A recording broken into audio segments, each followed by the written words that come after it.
Guillaume le Conquérant a eu une vie marquée par de grands triomphes et une ambition implacable. Orphelin très jeune et né illégitimement, ses premières années furent marquées par le tumulte et la violence, alors que des nobles normands rivaux se disputaient le contrôle du jeune duc. Malgré ces défis, Guillaume a soumis des parents traîtres et assuré son pouvoir sur la Normandie. Dans les années 1050, Guillaume s'imposa comme un prétendant sérieux au trône d'Angleterre, alors détenu par son cousin sans enfant, Édouard le Confesseur.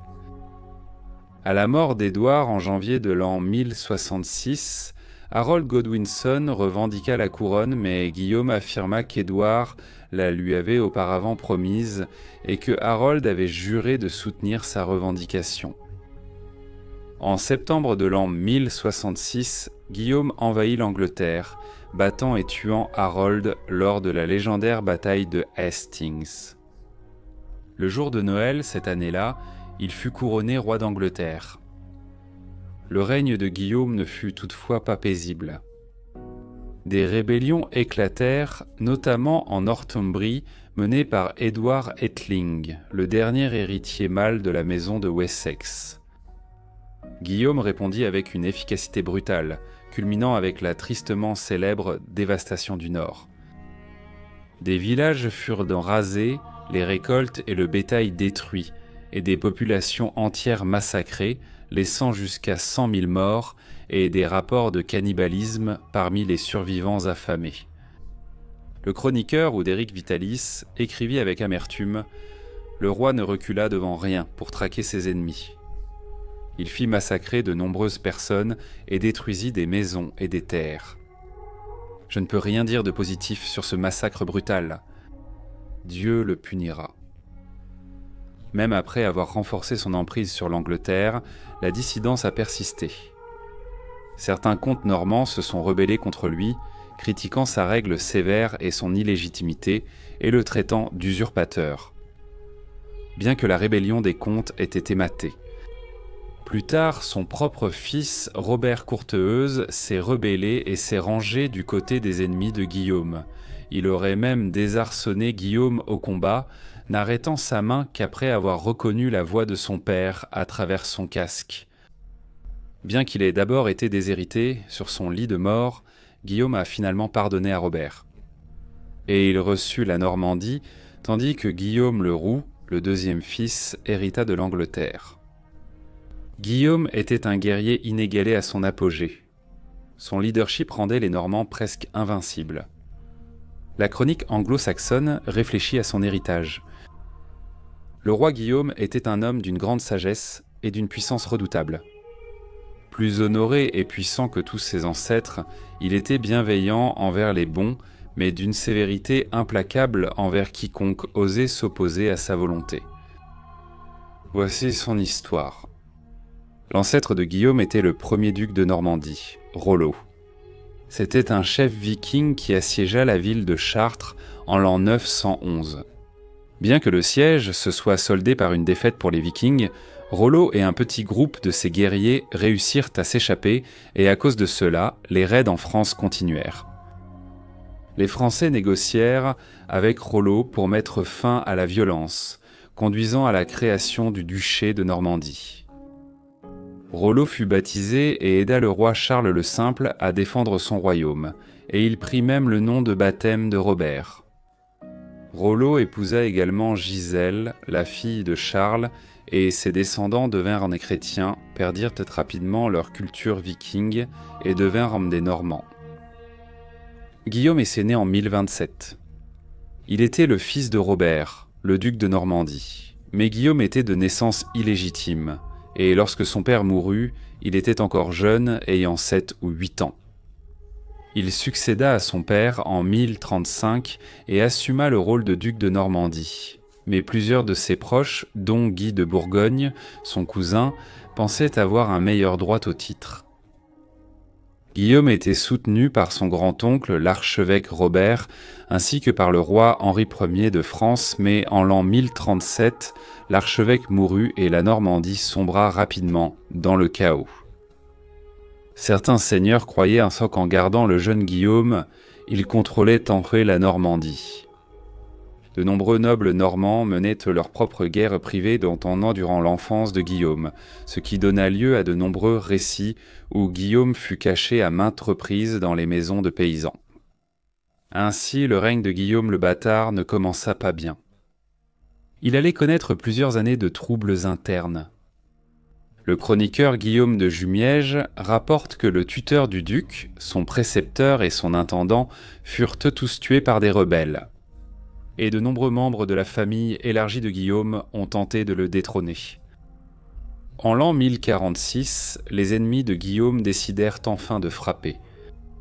Ils tentèrent de lui tendre une embuscade et de le tuer, mais le complot échoua. Les nobles rebelles menés par Guy de Bourgogne allaient lever une armée estimée à plus de 20 000 hommes, sachant que la riposte serait sévère. Après avoir échappé à l'embuscade, Guillaume se rendit directement à la cour du roi Henri. Voulant protéger son vassal et allié, le roi Henri leva lui-même une armée d'environ 10 000 hommes, puis marcha sur la Normandie. Le résultat serait la bataille de Vallès-Dunes. À l'été de l'an 1047, l'armée du roi Henri rejoignit la force normande, bien plus petite, du duc Guillaume, au cœur du territoire rebelle. Pendant la première partie de la bataille, Raoul Tesson, un baron normand, décida de trahir les rebelles et rejoignit l'armée de Guillaume et du roi. La bataille consista principalement en une série d'escarmouches de cavalerie.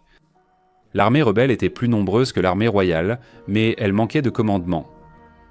Guillaume allait prouver sa prouesse militaire ici, et il combattrait en première ligne aux côtés du roi. Après avoir perdu plusieurs escarmouches et de nombreux hommes, l'armée rebelle s'est disloquée, puis ses membres se sont retrouvés à fuir pour sauver leur vie. L'armée royale les poursuivit de près, massacrant des milliers de rebelles et poussant les restes de leur armée dans la rivière Orne. Un spectateur a rapporté que les corps des chevaliers rebelles qui ont tenté de traverser la rivière étaient si nombreux que les cadavres gonflés bloquaient un moulin alors que la rivière emportait les corps en aval. Alors que l'armée royale repoussait une grande partie de l'armée rebelle vers l'ouest, Guy de Bourgogne et ses forces survivantes s'échappèrent tâter vers ses terres à l'est et se retranchèrent dans le château de Brionne. Malgré un long siège, Guillaume ne parvint pas à forcer le château à se rendre avant l'an 1050, et pendant ce temps, il ne put pas affirmer son autorité sur l'ensemble de son royaume.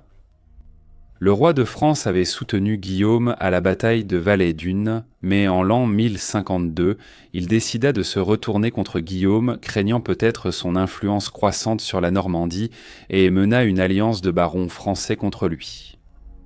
Deux forces envahirent la Normandie, l'une venant du nord-est de la France, et la seconde entra dans l'est de la Normandie et commença une dévastation à grande échelle. Pendant que le duc Guillaume affrontait le roi de France, une force alliée de barons normands et d'autres seigneurs sortit de leurs propres terres. La force française était largement dispersée et constituait une cible facile pour les forces normandes. L'engagement féroce dura de nombreuses heures, mais les Français repartirent avec de lourdes pertes. Guy, le comte de Ponthieu, fut capturé au cours de la bataille. Le roi de France, depuis une colline en face de la rivière, observa la scène et retira ses troupes. Après les défaites de 1052, les seigneurs normands rebelles furent exilés, les terres normandes des comtes de Ponthieu furent confisquées et Guy prêta serment à Guillaume après 2 ans d'emprisonnement. Guillaume allait cependant bientôt faire face à encore plus de conflits. En 1057, l'armée du roi Henri et de Geoffroy Martel se dirigea vers la Normandie, avec pour objectif d'envahir et de conquérir. Leurs forces commandées commencèrent rapidement à piller et à ravager. Le duc Guillaume, qui semble avoir été réticent à s'opposer directement à son suzerain, rassembla une grande armée mais ne fit rien d'autre que de poster des éclaireurs pour surveiller les mouvements des forces d'invasion. Lorsque les envahisseurs atteignirent un gué sur la rivière d'Ives près de Varville, ils commencèrent à traverser, mais lorsque la marée monta, le passage n'était qu'à moitié terminé, laissant l'armée divisée en 2. Guillaume saisit cette opportunité et attaqua la moitié de l'armée d'invasion qui n'avait pas encore traversé. Guillaume surprit ses ennemis et fit rougir la rivière de sang, provoquant un massacre. Les envahisseurs se replièrent rapidement de Normandie, et la bataille marqua également la fin de la dernière invasion de la Normandie durant la vie du duc Guillaume. Après la retraite de Henri et Geoffroy, Guillaume put enfin étendre son influence au-delà de ses terres normandes. En l'an 1058, Guillaume envahit les terres du roi Henri et reprit le château de Thiers, qui avait été perdu par les Normands durant la minorité de Guillaume, prouvant une fois de plus la puissance militaire de Guillaume. Il avait vaincu un roi qui avait autrefois été un allié et avait subi de nombreux traumatismes dans son enfance à cause de l'assassinat de tous ses tuteurs parentaux. Cependant, ce feu avait rendu Guillaume plus fort et plus endurci. Les rois le craignaient et il était désormais l'un des seigneurs les plus puissants de France. Avant le règne d'Édouard le Confesseur au XIe siècle, le trône anglais était sous influence viking après la conquête de l'Angleterre par Sweyn Barbe-Fourchu et son fils Knut le Grand. Une fois que le trône revint à la lignée saxonne, son pouvoir était grandement diminué. Édouard le Confesseur serait retenu comme un roi politiquement faible. Sa mort provoqua l'une des luttes pour le trône les plus célèbres de l'histoire. Une fois qu'Édouard monta sur le trône, lui et Godwin, le comte de Wessex, devinrent des rivaux déclarés. Godwin était l'homme le plus riche et le plus puissant d'Angleterre, son influence dépassant même celle du roi. Cependant, le roi Édouard allait remplir sa cour de Normands, car il avait grandi en Normandie où il s'était exilé pendant le premier règne des rois vikings d'Angleterre. Les comtes saxons devinrent amers envers le roi Édouard, qui s'entourait de Normands à la cour anglaise, et à mesure que cela se produisait, Édouard vit son pouvoir diminuer. Les chefs des anciens royaumes d'Angleterre, Wessex, Mercie et Northumbrie, s'éloignèrent de leur roi, le comte Godwin de Wessex ayant la plus grande influence parmi eux.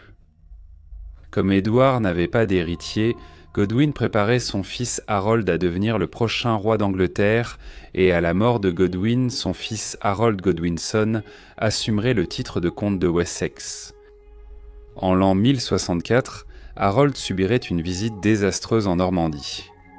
Pour une raison inconnue, il avait pris un navire et avait fait naufrage sur le territoire de Guy de Ponthieu, un vassal de Guillaume, le duc de Normandie.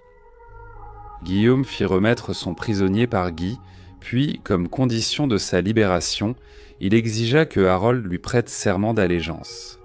Harold prêta serment, la mort ou la captivité à vie dans un cachot étant ses seules alternatives.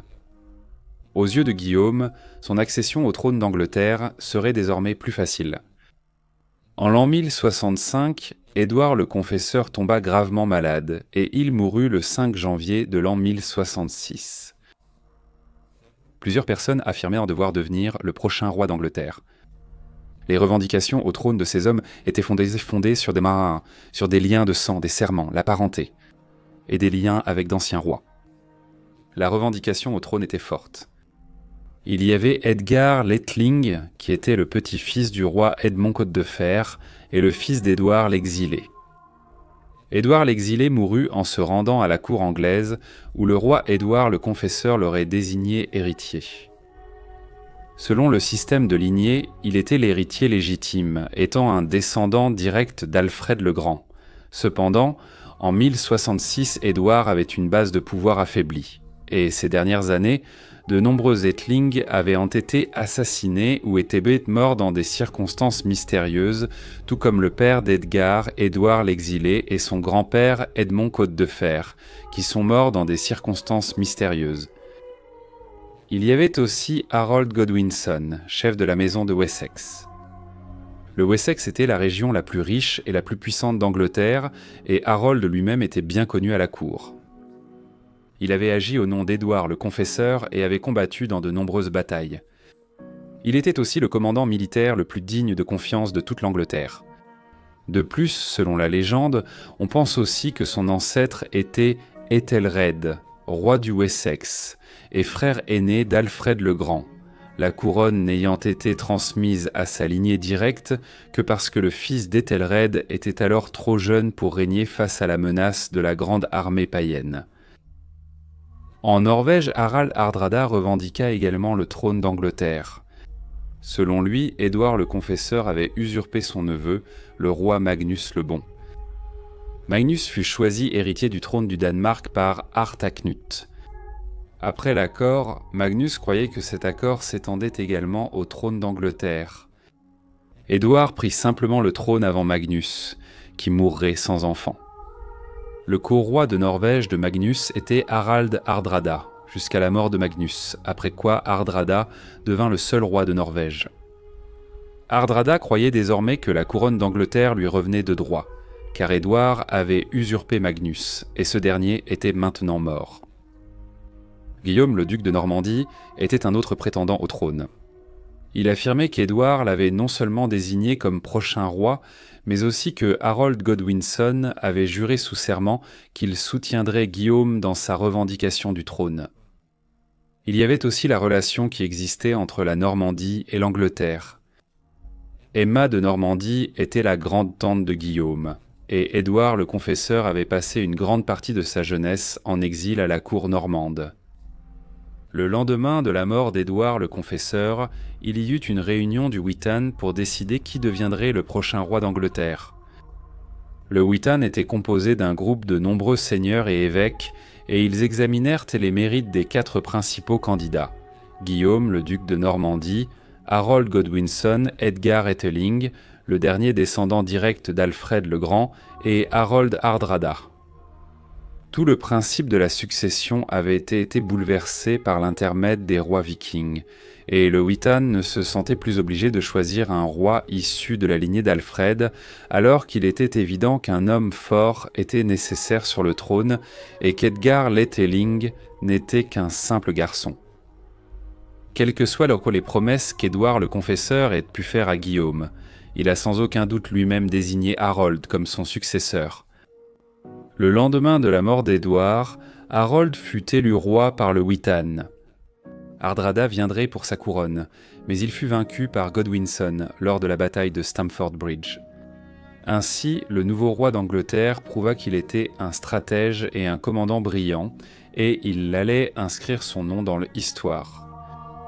Alors que le roi anglais Harold Godwinson combattait dans le nord, Guillaume traversait la Manche, avec pour objectif la conquête et la fondation d'une nouvelle dynastie.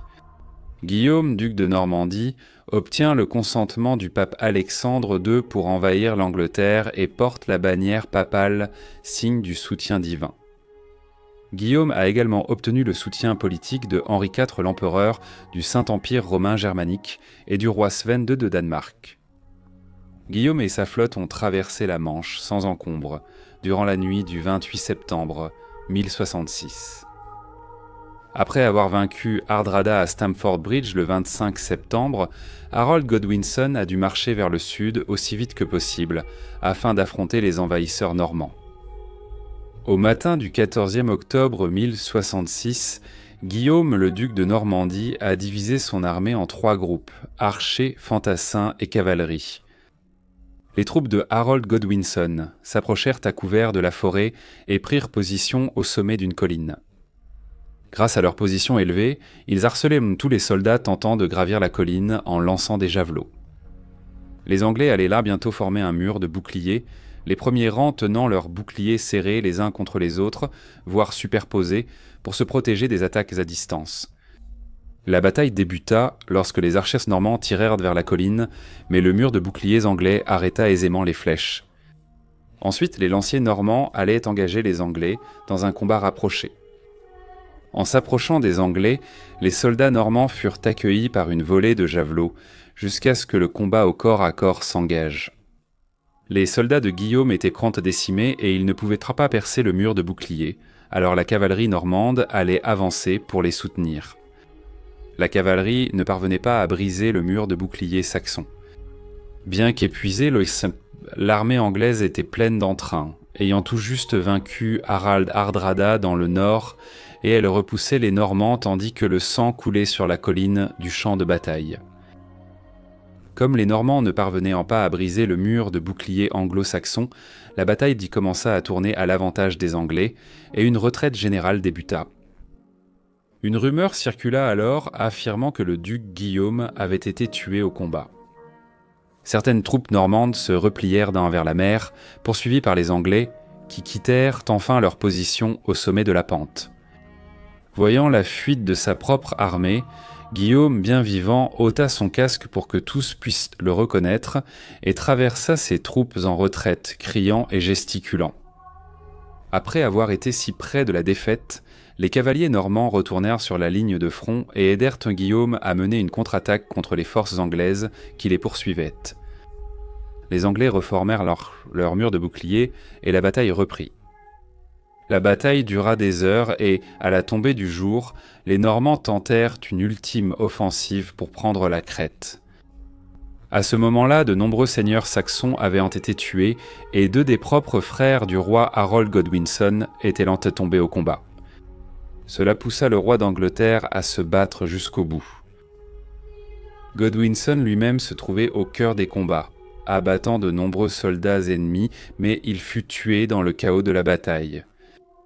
Selon un récit, il fut taillé en pièces par 4 chevaliers normands, dans des détails très graphiques. Le premier, lui transperçant la poitrine à travers son bouclier avec sa lance, inonda la terre d'un torrent de sang jaillissant.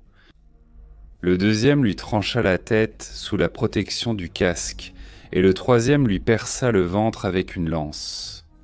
Le quatrième lui trancha la cuisse, l'œil, et emporta le membre sectionné. Guillaume de Malmesbury déclara qu'Harold mourut d'une flèche dans l'œil qui lui transperça le cerveau et qu'un chevalier le blessa en même temps. Avec de nombreux récits différents sur la mort sanglante d'Harold, les historiens s'accordent à dire qu'il est mort à la fin de la bataille et qu'il a trouvé la mort au cœur des combats. La mort d'Harold Godwinson laissa les Anglais sans chef et leur formation commença à s'effondrer. Cependant, les soldats de la garde personnelle d'Harold se rassemblèrent autour du corps du roi et combattirent jusqu'au bout. Après une journée entière de combats acharnés, les hommes de Guillaume de Normandie furent victorieux. Après la bataille d'Hastings, Guillaume s'attendait à ce que les nobles anglais se soumettent simplement à lui et que l'un des anciens prétendants au trône soit proclamé roi par le Witton. Edgar Leteling, le petit-fils d'Edmond Côte-de-Fer et dernier descendant direct d'Alfred le Grand, devait monter sur le trône. Il était soutenu par de puissants membres survivants de la classe dirigeante saxonne, tels qu'Edwin, le comte de Mercie, et Morcar, le comte de Northumbrie. Cependant, ces seigneurs avaient déjà ignoré sa revendication en faveur de Harold Godwinson, et leur loyauté était douteuse. Guillaume allait bientôt traverser la Tamise. Tandis que les Normands approchaient de Londres, les principaux partisans d'Edgar entamèrent des négociations avec lui. En décembre, les membres restants du Witton à Londres se réunirent et conduisirent le roi non couronné à Guillaume, et se soumirent à lui. Edgar, sans armée, sans comptes anglais loyaux et sans alliés, rendit hommage à Guillaume, renonçant à sa revendication ancestrale en tant que roi d'Angleterre. Pour un temps. Le 25 décembre 1066, Guillaume a été couronné roi d'Angleterre à l'abbaye de Westminster. Son exploit lui a valu le titre de conquérant. Malgré la soumission des nobles anglais, la résistance a continué pendant des années, avec de nombreuses rébellions et soulèvements en Northumbrie. Guillaume garda Edgar sous sa garde et l'emmena avec d'autres chefs anglais à sa cour en Normandie en 1067. Avant de retourner avec eux en Angleterre, Edgar allait bientôt s'échapper de la garde de Guillaume. Ce garçon de 16 ans allait partir vers le nord et provoquer une rébellion. Dans l'ombre, les rebelles du nord s'organisaient en une force efficace, autour du chef Edgar Ætling. Edgar s'allia à Malcolm III, roi des Écossais, qui épousa sa sœur Marguerite. Non seulement les rebelles voulaient rétablir ce qu'ils considéraient comme la véritable lignée des rois d'Angleterre, puisqu'ils appelaient déjà Edgar roi et le considéraient comme tel, mais les seigneurs anglo-saxons avaient aussi perdu une grande partie de leurs terres au profit des nobles normands, et Edgar représentait pour eux la solution pour retrouver leur pouvoir perdu. Edgar avait aussi conclu une alliance avec Sven II du Danemark, qui lui promit soutien et renfort en cas de besoin contre Guillaume. La Northumbrie avait longtemps été un endroit sauvage et dangereux, cependant lorsque Guillaume le Conquérant monta sur le trône d'Angleterre, elle devint véritablement une terre barbare, ne faisant aucune distinction entre les nobles et les gens du peuple. Cospi, un magnat de Northumbrie, offrit son hommage à Guillaume, et Guillaume le récompensa en le nommant comte de Northumbrie. Après seulement 5 semaines en tant que comte, Cospi fut assassiné par Ossulf, le petit-fils d'Uhtred le Hardi, dans une vendetta qui durait depuis des générations. Peu de temps après, Ossulf serait également tué et son cousin Cospatric achèterait le comté à Guillaume. Le comte Cospatric deviendrait bientôt l'un des chefs qui rejoignirent le jeune Edgar Ætheling dans sa rébellion contre Guillaume. Edwin, comte de Mercie, rejoindrait aussi la rébellion. Edgar avait maintenant l'allégeance du roi d'Écosse, du roi du Danemark, du comte de Northumbrie et du comte de Mercie. Edgar avait le soutien de nations et de la moitié de l'Angleterre, et il était le véritable dernier héritier du pays, donc le peuple se rallierait à lui. Il était un symbole d'espoir contre les envahisseurs normands, qui avaient soumis une grande partie de l'aristocratie anglaise, et exigeaient de lourds impôts, touchant aussi bien les seigneurs que les paysans. Guillaume, désormais conscient que des troubles couvaient dans le nord, envoya Robert de Comines en Northumbrie avec 700 hommes pour destituer Gospatric du comté de Northumbrie, car la nouvelle de sa trahison était parvenue aux oreilles du roi. Robert atteindrait le nord jusqu'à Durham.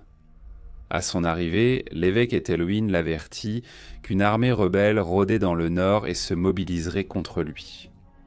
Robert ignorerait pourtant ce conseil. En 1069, les rebelles de Northumbrie attaquèrent Durham. Ils prirent rapidement d'assaut la ville et commencèrent à tuer tous les Normands qu'ils rencontraient. Les chevaliers normands de Robert furent rapidement passés au fil de l'épée ou prirent la fuite, anéantissant ainsi complètement son armée et le contrôle de Guillaume le Conquérant sur le nord. Robert entendit le vacarme depuis la maison de l'évêque où il logeait. Les rebelles savaient que l'évêque s'était rangé du côté des Normands et avait abandonné ses compatriotes saxons. Alors ils incendièrent sa maison et Robert fut consumé par les flammes. Durham venait de tomber et Edgar Ætheling allait en profiter, l'énergie des gens du Nord étant inégalée grâce à leur esprit indomptable. Ils marchaient vers le sud jusqu'à York. La ville tomba rapidement car les habitants reconnurent Edgar comme leur seigneur naturel et l'appelèrent roi. Edgar, qui bien que jeune, était désormais un chef d'homme, mais le jeu des trônes auquel il jouait était dangereux, et la terre qu'il souhaitait gouverner allait les souffrir. Selon la chronique anglo-saxonne, voici ce qui s'est passé. Edgar Ætheling marcha avec tous les Northumbriens vers York, et les habitants de la ville négocièrent avec lui, sur quoi le roi Guillaume arriva du sud avec toutes ses troupes, saccagea la ville et tua plusieurs centaines de personnes. Guillaume, tout juste revenu de Normandie à l'époque, reçut la nouvelle des désastres de Durham et de York et répondit de manière typique, en marchant personnellement vers le nord avec une armée encore plus grande qu'auparavant. Guillaume arriva à York si rapidement qu'il prit les rebelles au dépourvu et mit en déroute ceux qui avaient encore le courage de se battre. Après le succès initial d'Édouard, Guillaume lui montra rapidement qui avait l'armée la plus compétente. Sous le Conquérant, les Normands étaient une force incontournable. Ils avaient déjà renversé un roi anglo-saxon, et l'Ætheling était le prochain. Les Danois revendiquaient en soi depuis longtemps certaines parties de l'Angleterre, comme les leurs, et ces guerriers vikings étaient tristement célèbres pour profiter pleinement de tout bouleversement politique dans les régions étrangères qu'ils considéraient comme une riche source de butin.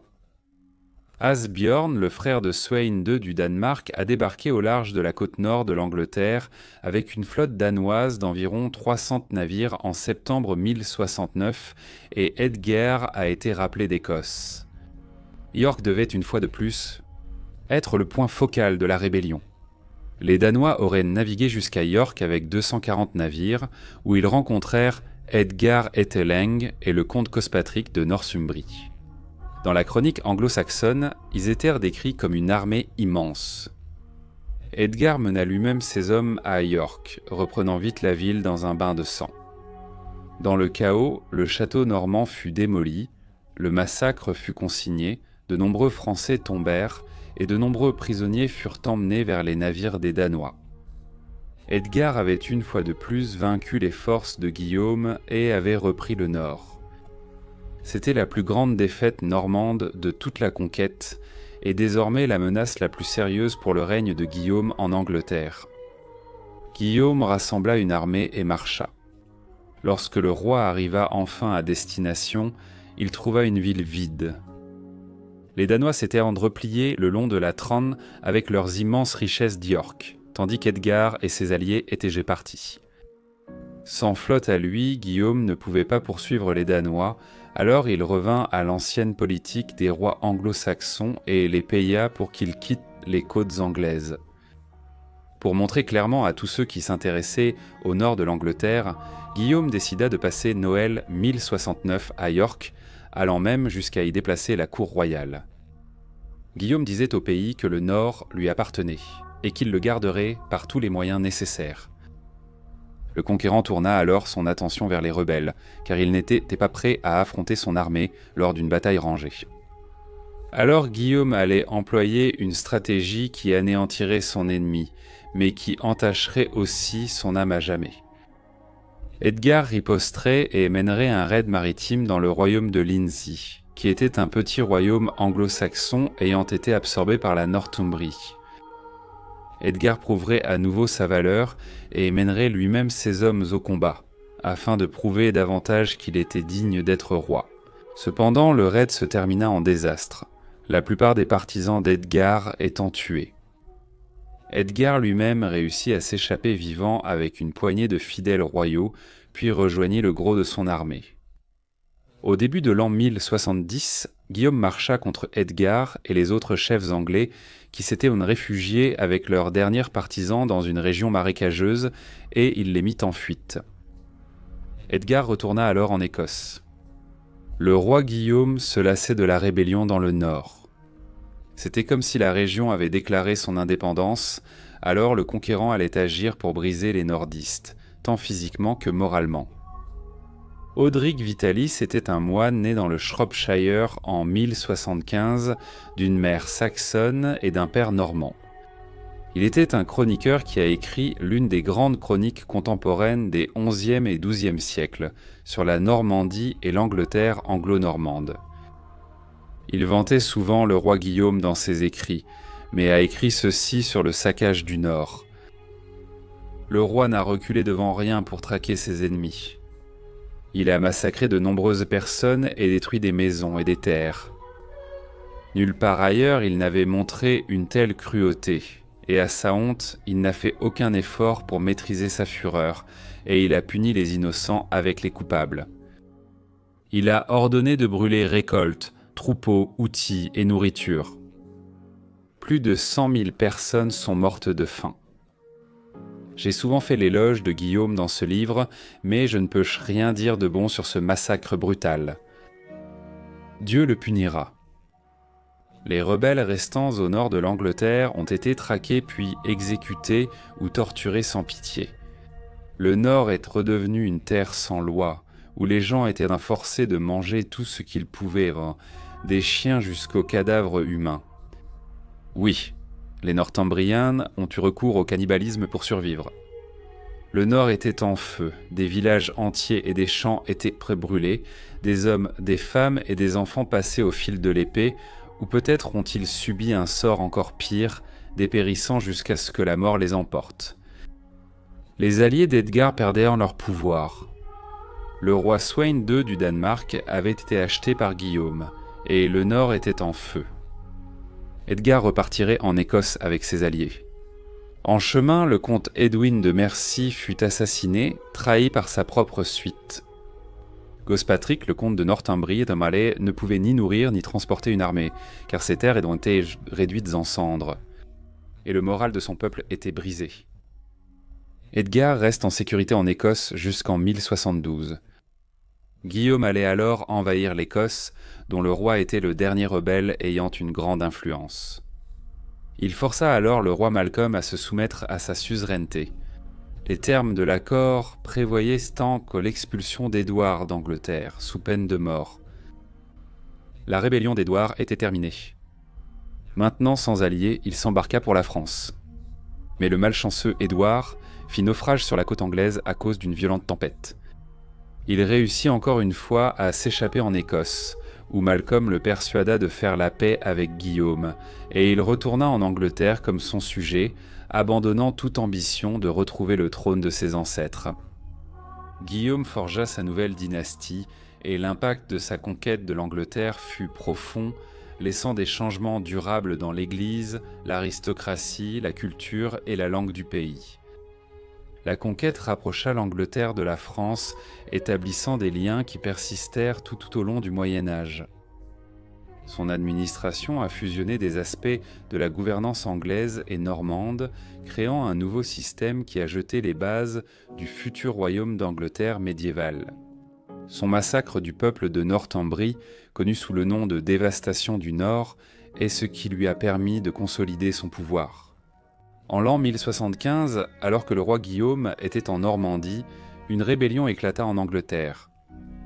Deux puissants nobles, Raoul de Gaulle, le comte d'East Anglia, et Roger, le comte de Hereford, conspirèrent pour le renverser dans ce qui devint connu sous le nom de révolte des comtes. Raoul, qui avait autrefois combattu vaillamment à la bataille de Hastings, était largement admiré pour son courage et sa force de caractère. Le chroniqueur Oderic Vitalis a consigné certains des griefs qui ont poussé les rebelles à agir. Le principal d'entre eux était la répression impitoyable de Guillaume contre les menaces réelles ou supposées à son pouvoir. Aux yeux des conspirateurs, Guillaume était un tyran, indigne de la couronne. Il le dénonçait comme un usurpateur, né bâtard, et affirmait que son règne offensait à la fois Dieu et les hommes. Il l'accusait d'avoir empoisonné ses propres invités et parents, ainsi que d'avoir orchestré la mort de Conan de Bretagne, un noble admiré dans toute la région. Il condamnait aussi sa dureté envers les alliés et les soldats qui avaient tout combattu pour lui, disant qu'ils étaient récompensés par des terres sanglées stériles ou par rien du tout. Sa cupidité, affirmait-il, l'a poussé à les dépouiller même de cela. En résumé, Guillaume était détesté, et il pensait que sa mort apporterait de la joie à beaucoup de gens. Malgré leurs plans audacieux, la révolte commença à s'effondrer avant même de pouvoir commencer. Waltheof, le comte de Northumbrie, et le dernier comte anglo-saxon encore en vie, perdit confiance dans le complot. Connu pour sa bonté et sa piété, Waltheof confessa la conspiration à Guillaume. Bien que certains pensent qu'il espérait obtenir la clémence, Guillaume le fit emprisonner, puis 1 an plus tard, exécuté. Sa mort choqua le peuple. Beaucoup le considérèrent comme un martyr et un culte se forma ensuite autour de sa mémoire. On disait que l'exécution injuste de Waltheof avait jeté une malédiction sur Guillaume pour le reste de sa vie. Après la confession de Waltheof, la rébellion eut peu de temps pour prendre de l'ampleur. Ralph s'enfuit au Danemark pour chercher des renforts, tandis que sa femme Emma resta sur place pour défendre le château de Norwich. Guillaume, resté en Normandie, comptait sur ses commandants en Angleterre pour écraser la révolte. Le château de Norwich fut rapidement assiégé et finit par se rendre. Emma et la garnison furent autorisés à partir et furent envoyés en toute sécurité en Bretagne. Pendant ce temps, Canute, le frère du roi du Danemark, arriva enfin avec une flotte de 200 navires. Mais il était trop tard. La rébellion avait déjà été écrasée. Les Danois ont attaqué la côte anglaise, mais sont vite rentrés chez eux sans avoir eu de véritable impact. La chronique anglo-saxonne déclara même « Mais ils n'osèrent pas risquer une bataille contre le roi Guillaume, préférant se rendre à York où ils pénétrèrent dans la cathédrale Saint-Pierre et, après y avoir pris beaucoup de trésors, repartirent. » Guillaume est retourné en Angleterre plus tard la même année pour faire face à la menace danoise persistante, laissant son épouse, la reine Mathilde, gouverner la Normandie pendant son absence. Il passa Noël à Winchester où il s'occupa des conséquences de la rébellion avortée, une rébellion qui serait retenue non seulement pour son ambition, mais aussi pour la fin tragique du dernier grand comte anglais. Robert, le fils aîné de Guillaume le Conquérant, était dans sa jeunesse un homme de courage et doté d'une habileté exceptionnelle dans les activités militaires. Il était depuis longtemps comte et occupait un poste officiel, mais surtout symbolique, à la cour de son père. À 2 reprises, les barons lui avaient juré fidélité en tant que futur souverain, et il avait été officiellement reconnu comme l'héritier de son père. Malgré ses honneurs, Robert ne détenait aucun réel pouvoir. Guillaume, toujours un souverain prudent et autoritaire, n'avait aucune intention de céder son autorité de son vivant. Même s'il pouvait accorder des titres pour sauver les apparences, il restait le seul maître de ses royaumes. Pour un jeune prince comme Robert, maintenu dans une oisiveté cérémonielle et entouré de jeunes nobles agités, cela était à la fois frustrant et dangereux. Naturellement, Robert désirait l'indépendance et un domaine à lui, un revenu, une maison et des responsabilités dignes d'un futur roi. Mais Guillaume refusa, craignant que cela ne compromette son règne. Le mécontentement grandit et les compagnons ambitieux de Robert attisèrent savant les flammes. Encouragé par leurs conseils téméraires, Robert s'approcha hardiment de son père et exigea que le gouvernement de la Normandie lui soit immédiatement remis. Guillaume refusa catégoriquement, expliquant que la Normandie lui revenait de droit de naissance et l'Angleterre par conquête. Il serait impensable de les remettre prématurément. Bien que la discussion ait atteint une impasse, une rébellion ouverte n'éclata pas immédiatement. Mais survint alors un incident raconté par le chroniqueur Audric Vitalis qui fit basculer Robert. Un jour, ses jeunes frères, Guillaume le Roux et Henri, lui renversèrent un pot de chambre plein sur la tête pour plaisanter. Humilié et furieux, Robert engagea une violente dispute avec eux qui ne fut interrompue que par l'intervention de leur père. Lorsque Guillaume ne punit pas ses jeunes frères, Robert sentit que sa dignité avait été insultée. Cette nuit-là même, Robert rassembla sa garde personnelle et se rendit à Rouen dans une tentative précipitée de s'emparer du château par surprise. Ce faisant, il avait commis une trahison ouverte. Furieux, Guillaume ordonna l'arrestation des rebelles, semant la peur dans leurs rangs et dispersant leurs plans. Certains furent capturés, tandis que d'autres s'enfuirent au-delà de la frontière. La situation empira lorsque Guillaume apprit que la reine Mathilde, mère de Robert, envoyait secrètement de l'argent à leur fils. Robert gagna bientôt le soutien du roi Philippe de France, et ensemble ils levèrent une armée redoutable. Guillaume fut alors contraint de réagir à la menace grandissante.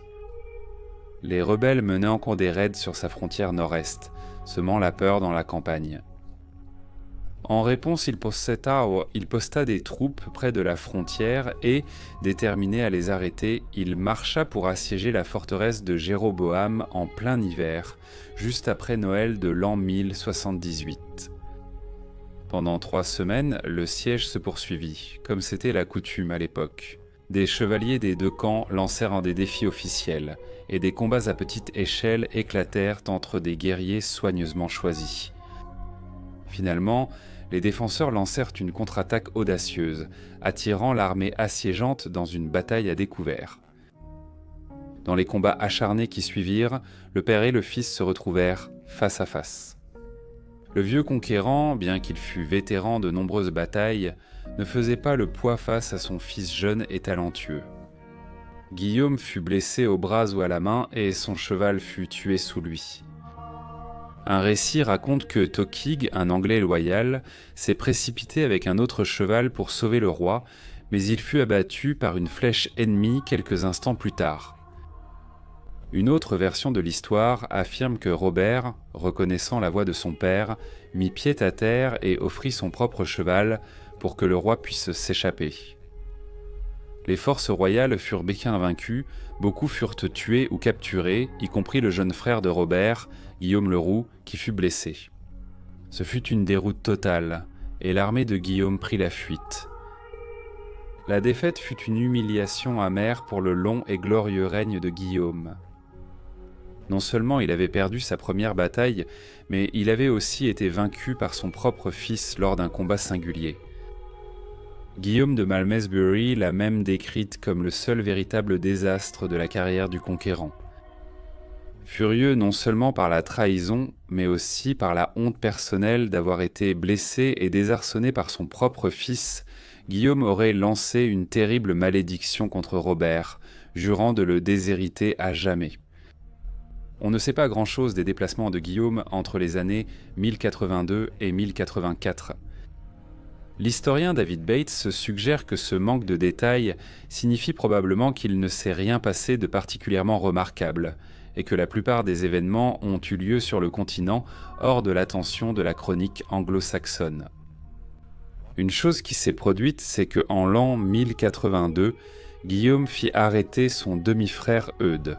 Odelic Vitalis affirmait qu'Eudes nourrissait l'ambition de devenir pape, et qu'il avait tenté de convaincre certains des vassaux de Guillaume de l'aider à lancer une invasion du sud de l'Italie.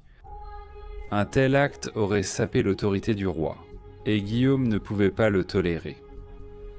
Bien qu'Eudes soit resté emprisonné pendant tout le reste du règne de Guillaume, ses terres ne furent jamais confisquées. Les détails concernant la localisation de Guillaume durant les années 1084 et 1085 restent flous. Nous savons qu'il était en Normandie pour Pâques en 1084, puis il aurait pu retourner en Angleterre pour lever des fonds afin de financer la défense contre une possible invasion de Knut IV de Danemark. À Noël de l'an 1085, le roi Guillaume ordonna une enquête sans précédent sur toutes les propriétés foncières de son royaume. Cette vaste entreprise, organisée par un comté, allait devenir connue sous le nom de « Livre du jugement dernier », un registre si complet et définitif qu'il fut associé au jugement dernier. Pour chaque comté, l'enquête répertoriait les domaines de chaque propriétaire foncier, regroupés par nom. Elle détaillait qui possédait chaque parcelle de terre avant la conquête normande, sa valeur actuelle, les impôts dus ainsi que les ressources qu'elle contenait, comme le nombre de paysans, de charrues, de bétail et d'autres biens. Au 1er août de l'an 1086, le travail était en grande partie achevé. La chronique anglo-saxonne rapporte que, en ce jour, Guillaume reçut les résultats finaux et tous les grands nobles du royaume se réunirent pour lui prêter à nouveau serment de fidélité lors du serment de Salisbury. Bien que les raisons exactes de Guillaume pour ordonner le recensement du Domesday restent incertaines, il est probable qu'il ait servi à plusieurs fins. Cataloguer les obligations féodales, clarifier les litiges fonciers et, peut-être surtout, évaluer et justifier une augmentation de la fiscalité royale. En l'an 1085, la rumeur se répandit avec une grande certitude que le roi Knut du Danemark, fils du roi Sweyn II, se préparait à envahir l'Angleterre. Il avait épousé la fille de Robert, le comte de Flandre, et avec son soutien, il visait à conquérir le royaume. À cette époque, le roi Guillaume se trouvait en Normandie. En apprenant la menace imminente, il se hâta de revenir en Angleterre, amenant avec lui une vaste armée de cavalerie et d'infanterie, une force plus grande que le pays n'en avait jamais vue. L'armée était si immense que les gens se demandaient comment le pays pourrait bien les nourrir tous. Pour soutenir ses soldats, le roi ordonna qu'ils soient logés et nourris par la population locale, chaque propriétaire terrien devant fournir selon la taille de son domaine. Cela provoqua de grandes difficultés dans le pays. En préparation d'une éventuelle invasion, Guillaume ordonna également que les terres proches de la côte soient ravagées, afin que tout envahisseur ne trouve que peu de butin à son arrivée. Finalement, des nouvelles fiables parvinrent à Guillaume indiquant que les plans du roi Knut avaient été contrecarrés et que l'invasion n'aurait pas lieu. En réponse, Guillaume permit à une partie de son armée de rentrer chez elle, tandis que le reste demeura stationné en Angleterre pendant l'hiver, prêt à défendre le royaume. Guillaume quitta l'Angleterre fin 1086 et retourna sur le continent. À son arrivée, il organisa le mariage de sa fille Constance avec le duc Alain de Bretagne, une alliance très stratégique destinée à renforcer sa position face au roi français, toujours vigilant. Pendant ce temps, son fils aîné Robert, toujours allié à la couronne française, continuait à semer le trouble. Ses actions étaient insuffisamment provocatrices pour que Guillaume se sente obligé de mener une campagne militaire contre la France en l'an 1087. À la fin de l'été de cette année-là, le roi Guillaume apparut soudainement avec ses troupes devant les portes de Montès. Les habitants de la ville et la garnison dispersée furent complètement pris au dépourvu et ils s'enfuirent dans le chaos. Guillaume et ses hommes se précipitèrent à travers les portes à leur poursuite, pillèrent la ville et y mirent le feu. C'était un acte de vengeance brutale, mais de ce triomphe enflammé, le conquérant retourna en Normandie en homme mourant. Que ce soit à cause d'une maladie ou d'une blessure de guerre, les derniers jours de Guillaume avaient commencé. Sur son lit de mort, Guillaume prit une décision décisive. Son fils aîné, Robert, n'hériterait pas de la couronne d'Angleterre. Cet honneur, déclara-t-il, reviendrait à son second fils, Guillaume le Roux. Il semble que le roi mourant aurait volontiers déshérité Robert complètement. Pourtant, Robert avait depuis longtemps été officiellement reconnu comme son héritier, juré par les barons, et déjà reconnu comme le duc de Normandie. Dans ces dernières heures, Guillaume réfléchit au fait qu'il détenait l'Angleterre non pas par droit héréditaire, mais par faveur divine et par la victoire au combat sur Harold Godwinson. L'Angleterre, pensa-t-il, n'était pas à Robert. La Normandie, cependant, lui avait été légalement promise, et cette concession ne pouvait pas être retirée. Les conseillers au chevet du roi l'exhortèrent à pardonner à son fils, craignant que Guillaume ne quitte ce monde avec la haine brûlant encore dans son cœur. Enfin, rassemblant la force de maîtriser son orgueil, le roi invoqua Dieu et ses nobles pour témoigner alors qu'il pardonnait à Robert et réaffirmer son droit à la Normandie. Guillaume mourut peu de temps après, à environ 59 ans. Son règne laissa un héritage profond. Sa conquête de l'Angleterre a entraîné des changements radicaux qui ont redéfini l'identité de la nation. L'Église a été réorganisée, l'aristocratie anglo-saxonne a été remplacée par des seigneurs normands et la langue anglaise a commencé à absorber un flot de français normands, influençant profondément son développement.